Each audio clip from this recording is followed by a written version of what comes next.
សួស្តីបងប្អូនសូមអញ្ជើញមើលវីដេអូខ្ញុំណាក់ Tetra ហើយនៅក្នុងវីដេអូនេះខ្ញុំនឹងនិយាយពីរឿងត្រី Glowfish បាទបងប្អូនទី1ខ្ញុំចាប់ផ្ដើមនិយាយពីរឿងអ្វីជា Glowfish ហើយទៅបានប្រវត្តិសាស្ត្រត្រី Glowfish ហើយទៅបានត្រី Glowfish វាមានប្រភេទអីខ្លះអញ្ចឹងតោះតាមដានវីដេអូជាមួយគ្នាអញ្ចឹងខ្ញុំចាប់ដើមនិយាយអ្វីជាត្រី Glowfish បាទបងប្អូនត្រីពណ៌ប្លែកហ្នឹងបាទបងប្អូននេះឯងត្រី Glowfish បងប្អូនឃើញហើយបងប្អូនអ្នកស្រឡាញ់ត្រីបាទបងប្អូនត្រី Glowfish ជាត្រីដែលអ្នកវិទ្យាសាស្ត្រ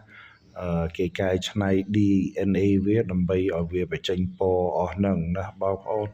បាទ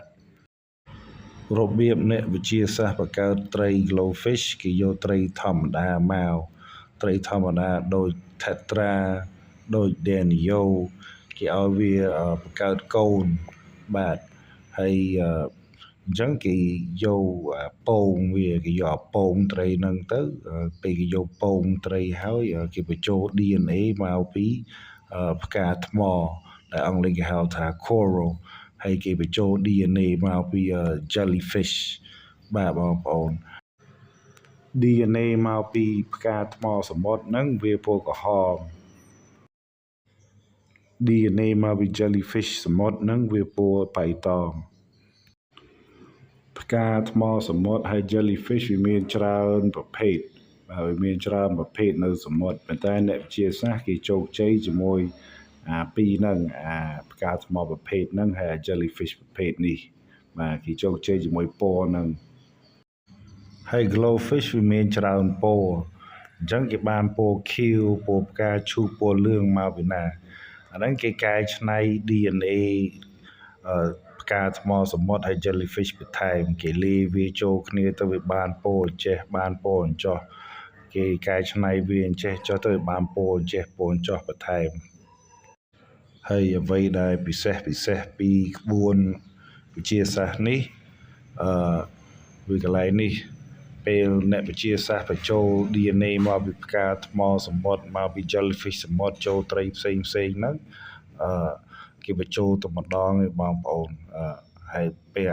ត្រីហ្នឹងវាបង្កើតពូជជាមួយពណ៌ហ្នឹងបាទវាកាន់ពណ៌ហ្នឹងអញ្ចឹងអ្នកវិទ្យាសាស្ត្រមិនចាក់ថ្នាំចូលពងវាទៀតទេពេលត្រីបង្កើតកូនវាបន្តពណ៌ហ្នឹងរហូត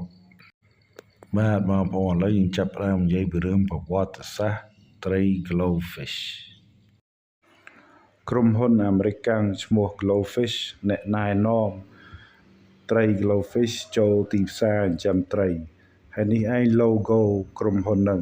Glowfish ក្រុមហ៊ុន Glowfish ណែនាំត្រី Glowfish ចូលទីផ្សារចិញ្ចឹមត្រីតាំងពីឆ្នាំ2003បងប្អូនបាទក្រុមហ៊ុន Glowfish ក៏ជួបជាមួយអ្នកវិទ្យាសាស្ត្រអីទៅបានគេក្រុមហ៊ុនហ្នឹងទិញ license ហើយបានឥឡូវក៏មានសិទ្ធិពេញច្បាប់ថាត្រីនឹងរបស់គាត់អីអញ្ចឹងណាបងប្អូនហើយត្រី Glowfish មុនដំបូងអ្នកវិទ្យាសាស្ត្រមិនបង្កើតវាដើម្បីឲ្យទីផ្សារចិញ្ចឹមត្រីទេអ្នកវិទ្យាសាស្ត្របង្កើតវាឲ្យការងារបរិស្ថានបាទឲ្យការងារបរិស្ថានអញ្ចឹងគេប្រើត្រីហ្នឹងដាក់ចូលទឹកនេះដាក់ចូលទឹកនោះដោយសារគេធ្វើការងារដូចតាមដានសត្វដូចមើលទឹកនេះពុលអត់អីចុះការងារដែលពាក់ព័ន្ធជាមួយបរិស្ថានអញ្ចឹងពេលក្រុមហ៊ុនទៅដល់គេទិញវាយក license ជាត្រីចិញ្ចឹមហើយខ្ញុំគួរឲ្យនិយាយដែរមានក្រុមហ៊ុនរបស់ Taiwan មួយទៀតដែលគេមានត្រីភ្លឺផ្លេតអស់នេះប៉ុន្តែឈ្មោះគេមិនមែន Glowfish ទេបាទឈ្មោះគេផ្សេងតែក្រុមហ៊ុន Taiwan មួយក៏មានត្រីពណ៌អស់នេះដែរអញ្ចឹងតោះឥឡូវខ្ញុំចាប់ផ្ដើមនិយាយ Glowfish ហ្នឹងវាមានប្រភេទអីខ្លះត្រីប្រភេទអីខ្លះបាទតោះយើងមើលអញ្ចឹងក្រុមហ៊ុន Glowfish វាមានចាប់ដើមជាមួយ Tetra បាទដែលយើងមើលខាងលើឆ្វេងហើយទៅខាងលើកណ្ដាល Denio ហើយទៅខាងលើស្ដាំ Tetra មួយទៀតតែ Tetra កតុយវែងហើយទៅក្រោម Tetra ហ្នឹងវាមានPrestellus ហើយក្រោម Prestellus វាមាន Coris ហើយក្រោម Coris វាមាន Tiger Barb ហើយនៅលើ Tiger Barb ខាងឆ្វេងវាមាន Sharks ហើយនៅលើ Shark មាន Angelfish ហើយក្រុមហ៊ុន Glowfish ធ្លាប់មាន beta នៅឆ្នាំ020ហើយគេលក់វាបាន2ឆ្នាំហើយទៅឈប់លក់បច្ចុប្បន្នឈប់លក់ Glowfish beta ហើយគេឈប់តាំងពី022ហេតុផលខ្ញុំអត់សូវដឹងទេបងប្អូនហើយតោះយើងនិយាយពីរឿងទីផ្សារស្រុកខ្មែរទីផ្សារស្រុកខ្មែរភាគច្រើនខ្ញុំឃើញតែផុងអា Tetra ហើយអា Denio ទេខ្ញុំអត់តន់ឃើញផ្សេងទេបើបងប្អូនឃើញផ្សេងជួយត្រាប់នៅក្នុង comment ផងនៅក្នុងប្រទេសកម្ពុជាខ្ញុំឡើងឃើញផុងអា Zebra Denio ហើយនៅក្នុងរូបភាពនេះនៅលើអា Zebra Denio ធម្មតាហើយក្រោម Glowfish Denio ហើយមួយទៀតដែលឯងឃើញBlack Skirt Tetra បាទអញ្ចឹងនៅលើអាហ្នឹងធម្មជាតិរបស់វានៅក្រោមGlowfish បាទបងប្អូនក្រុមហ៊ុន Glowfish មានតាំងចំណីត្រី Glowfish ទៀតហើយចំណីនេះមិនបាច់ចាំតែឲ្យត្រី Glowfish ស៊ីទេត្រីផ្សេងក៏ស៊ីបានដែរហើយមានទាំងថ្មគ្រោះទៀតបាទបងប្អូនហើយអ្វីដែលពិសេសរឿងថ្មគ្រោះអស់នេះហើយអីវ៉ាន់ផ្សេងចេញមកពីក្រុមហ៊ុនវាភ្លឺផ្លេតបាទពេលយើងដាក់វានៅក្រោមភ្លើង LED blue ឬថា UV light black វាភ្លឺផ្លេតហើយបើយើងអត់ដាក់វានៅក្រោមភ្លើងក៏វានៅភ្លឺនៅថ្ងៃដែរ